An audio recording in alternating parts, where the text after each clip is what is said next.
What's up, folks? Welcome back to the channel, man. We got a beautiful day. Started out like low 40s, got a cold front push through, bluebird skies, light winds. Air temps are like 60 right now. It feels awesome out here, but we just found something very special that only happens in the post spawn. Let me show you the front looker and show you what's going on, and then I'll show you what we're gonna do to try to catch these fish. We got a ton of shad. Look at that. You got bass working those shad right there. Shad to the right, shad to the left, everywhere. Those are all bass. Those are all bass. You got shad way out here. This is gonna get crazy, crazy, crazy. Look at them. Just pushing those shad around, just moshing them. That is just, look at that. That's insane. So, you know what we're gonna do? We're gonna try to mosh on them. And something that doesn't get talked about a lot anymore, but is still deadly in the right situation, this is one of those situations, is an underspin. It's got a little Cumberland Pro Lures underspin. Got a little Big Bite Baits jerk shad on the back. And by the way, they don't make these anymore. The underspin, Cumberland Pro quit making those a while back. So I'm looking for an underspin. So if you got any suggestions, let me know. But 3/8 ounce white silver blade. I like the gold blade better, but we'll see if this works. This could get really exciting.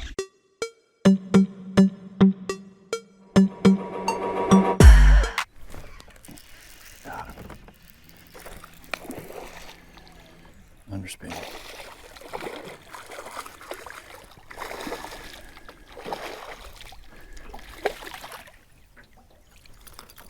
That's a good fish.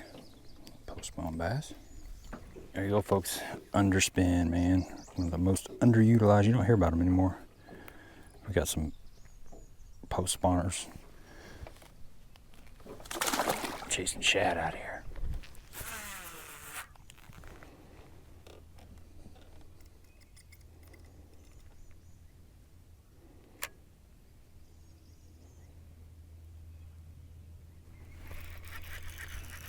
Got him.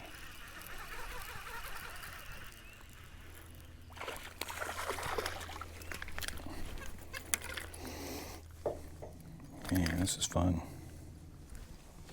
Underspin, man, we found the mother lode. There's just a bunch of shad in here, and there's bass pushing them around everywhere. Just fan casting, slow rolling it. It's fun.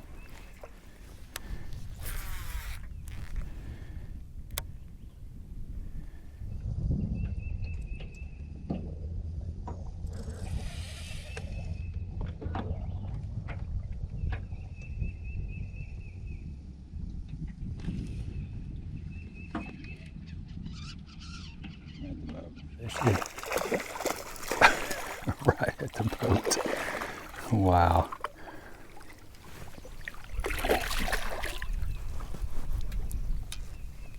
Oh, that was sick.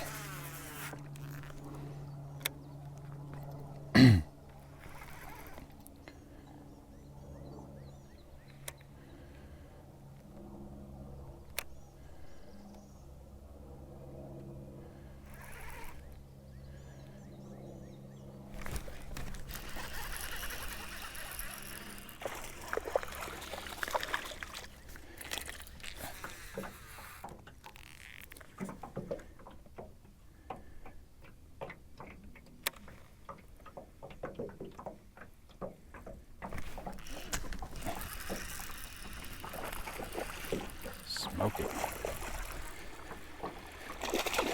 Yeah, that is fun.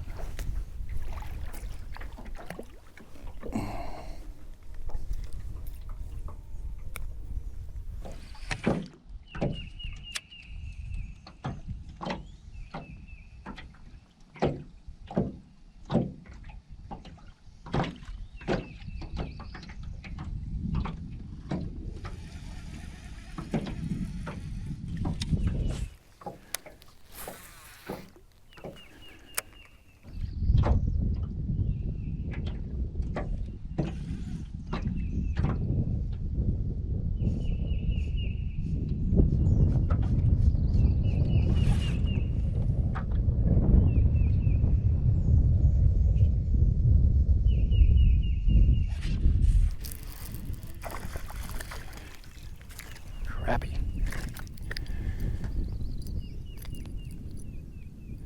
Crappie. Crappie dappy doo. All right, let's talk underspins and what to throw on them. Any kind of soft plastic FLUKE style bait will work. This is a Big Bite Baits jerk minnow. You can use like a Zoom Super FLUKE, works pretty good. There's several of them out there, but the one thing you have to be mindful of is this belly. If the belly hangs down too far, it'll impede the action of this little blade. This is just about right. You want an underspin that's got a little bit of a post, because that post keeps that blade away from the underbelly.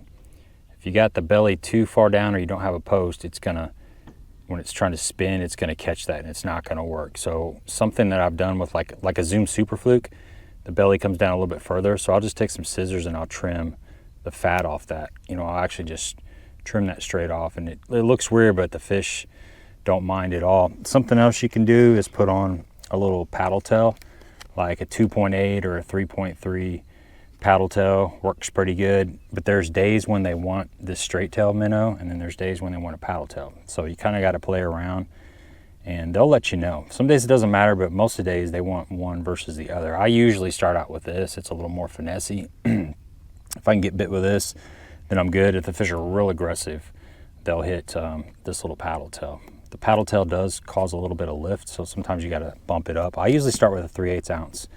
You know, 3/8 is just a good all around. Sometimes quarter if I'm fishing a lot shallower, and sometimes half, but most of the time 3/8 is a good starting spot. Something else you can also do is put, you know, like a Jerky J type minnow. This is a scope or spotlight minnow by Big Bite Baits. This is Drew Gill's minnow, but straight tail, you know, similar profile. It's got the eyeball, which looks pretty good. This is what the package looks like for this minnow. And the colors, I think it's called like albino. It might be like alewife, but in Zoom it's albino.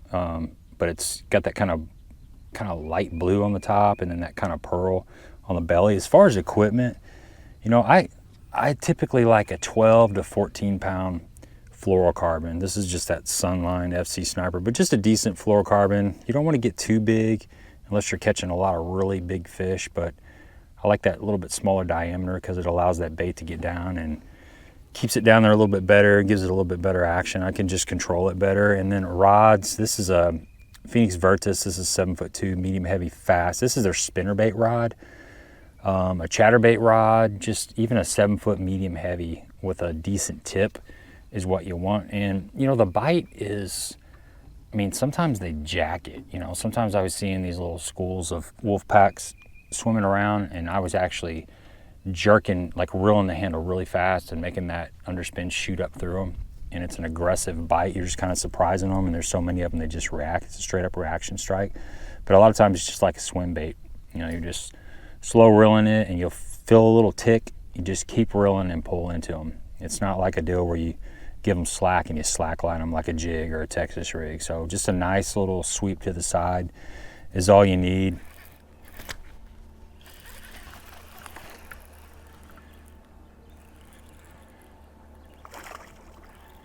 Another one.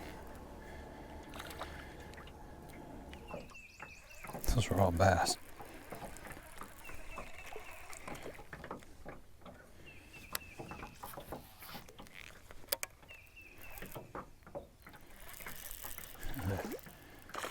Same.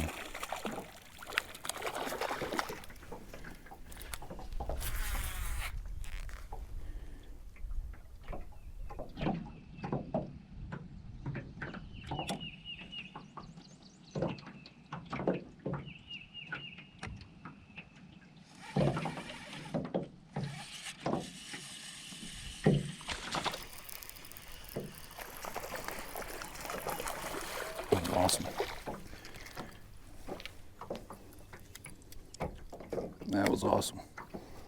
I like a 3/0 hook. Seems to be about perfect with this little 5-inch minnow, but it's a fun way to catch these fish. And as far as the reel, this is an no lose tournament pro, but I like 7-1. 7-1 is just, it's all around, and you're just casting it out. You know, we were catching a lot of them, looking at them on the LiveScope, but I've done this for years without using the LiveScope. You just idle through an area and you start seeing shad on your side scan or your down scan. And then put your trolling motor down and start fan casting. A lot of times you'll see a fish blow up here and there, but you'll figure it out pretty quick if there's fish in the area. You know, creek channel bends that come close to points are ideal locations. We're back in a creek, and this is an area that they spawn. These are all post-spawn. Some are probably pre-spawn because there's another round of spawners getting ready to come, but I think some of these fish have already spawned. A lot of the fish are up really shallow, locked in on beds, but that makes me think that these are post and pre-spawn because they're done or they're getting ready to, and they've pulled out or they're on their way and they're just feeding up. Some of them had a little bit of a belly, but a lot of them were kind of thin, and that's something that they'll do. This is a special time of the year where those fish will they'll congregate in small sections. You know, I've been looking for fish all day and it's been pretty tough. Most of the main lake, the fish are locked on beds, I'm thinking, or they're heavy post spawn and they don't want to eat anything, you know. And I kept on looking. I got back in this creek and I found the mother load of fish. So,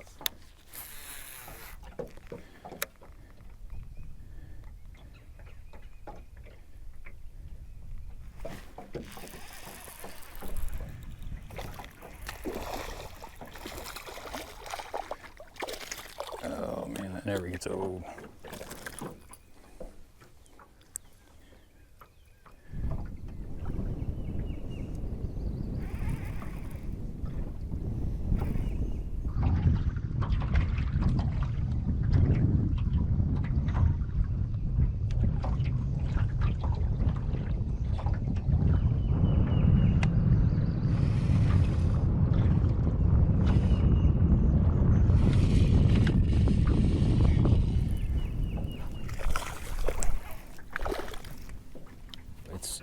It's a blast. Could I have caught these fish on a jig head minnow? Absolutely. I tried a scrounger, didn't work.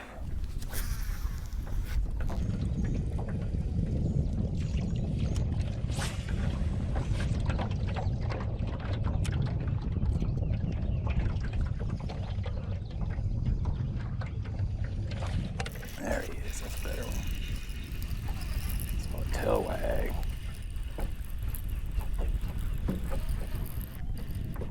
Oh yeah.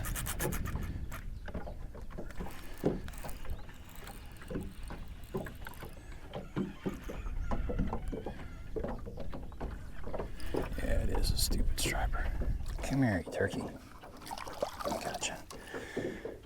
You wouldn't even hook that good.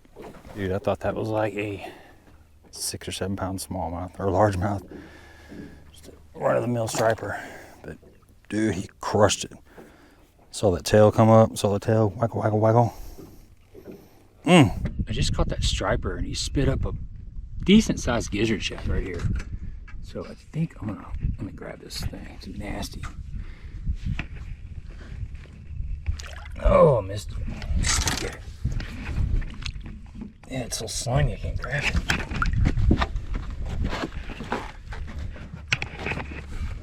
There we go. Look at that. Nasty. So here's see, big difference. So I think I'm gonna tie on an actual, nasty. I think I'm gonna actually tie on a like a scrounger head or something with like a 5-inch minnow on there. It's something with a big, it's a little bit fatter maybe. Maybe I can catch some bigger fish. I don't know. We're gonna try it and see what happens because there's some big fish swimming around here. I've missed some. They've hit it and I've missed them. And I've had some pretty good follows, but we're just catching like those 1.5 to 2.5 pounders right now. Occasionally we catch a 3, but there's some 4s and 5s swimming around.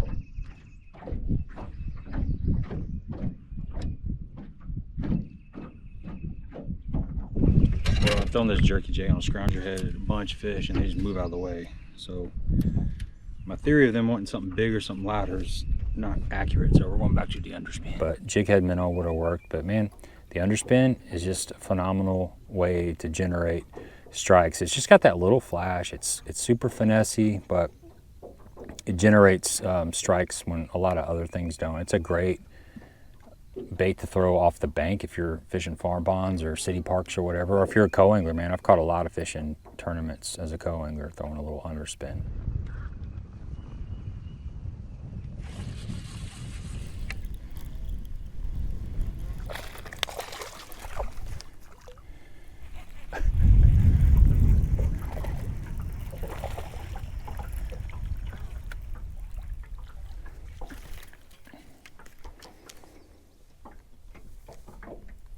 This is insane, absolutely insane.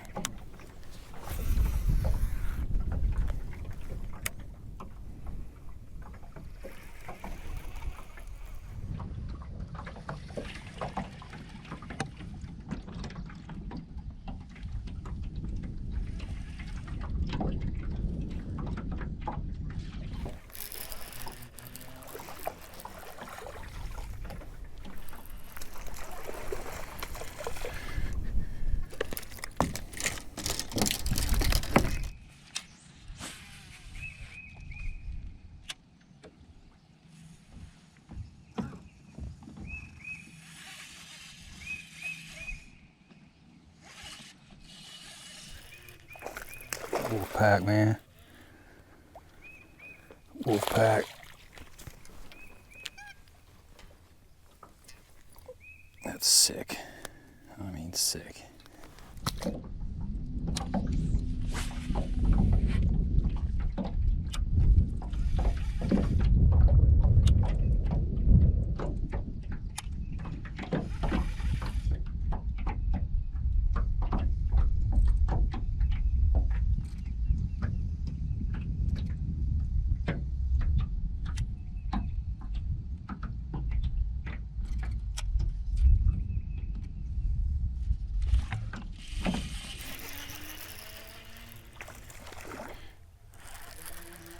Another one.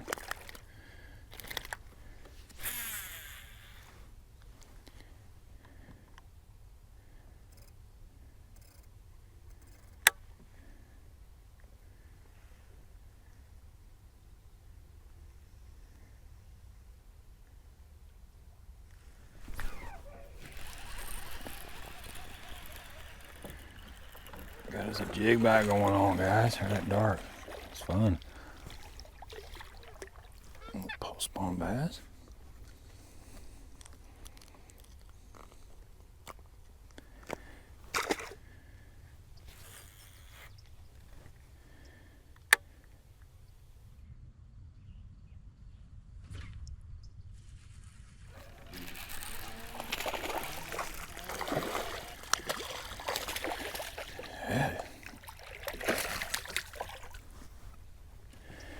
There you go, folks. That's a wrap on the video, man. Thumbs up, subscribe if you have not. The underspin kind of went away, so we're just throwing a little finesse jig around here. But man, it is a great way to catch fish. That one bait that I was throwing, that Big Bite Baits jerk minnow, I caught like 40 bass on that one minnow. It's insane. Cast it out, count it down, reel it in real slow. If the fish are real aggressive, you can pop it up off the bottom. You can cover water with it. Got some wind, you know, definitely just fish it like spinnerbait, just kind of slow roll it around. It's a great way to catch fish. That, you know, it's one of them deals where I used to fish it all the time and I kind of got away from it.